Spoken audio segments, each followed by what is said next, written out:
আজ আমি করছি একটি নষ্ট হয়ে যাওয়া বাল্ব থেকে একটি সুন্দর ঘর সাজানোর জিনিস। দ্য গ্লোয়িং রেনবোর পক্ষ থেকে আমি সুনন্দিতা আবারও একটি নতুন ভিডিওতে তোমাদেরকে ওয়েলকাম। আমি কোনো কাচের জিনিসে হাত দেব আর সেটা লাস্ট পর্যন্ত পুরোপুরি ঠিকঠাক থাকবে এটা ভাবা আমার জন্য অনেকটাই কঠিন, কারণ আমি কোনো কাচের জিনিসে হাত দিলে সেটা আমার হাত থেকে পড়েই যায়।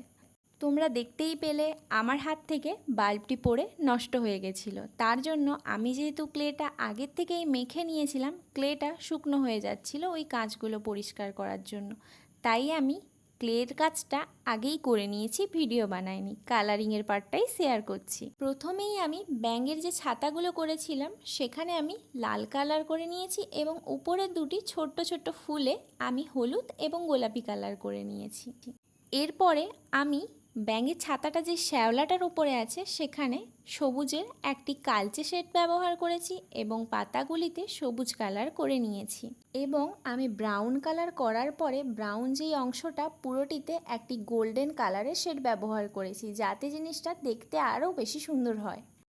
আচ্ছা, এই রকমই নষ্ট হয়ে যাওয়া এই বাল্বের থেকে এত সুন্দর একটা ঘর সাজানো জিনিসের আইডিয়া তোমাদের কেমন লাগলো অবশ্যই কমেন্ট করে জানিও। প্রত্যেক দিন এইরকম নতুন নতুন ক্রাফট আইডিয়া দেখার জন্য আমার চ্যানেলটি সাবস্ক্রাইব করে দিও। আজকের ভিডিওটি যদি তোমাদের ভালো লেগে থাকে তাহলে একটি লাইক করে দিও। Thanks for watching.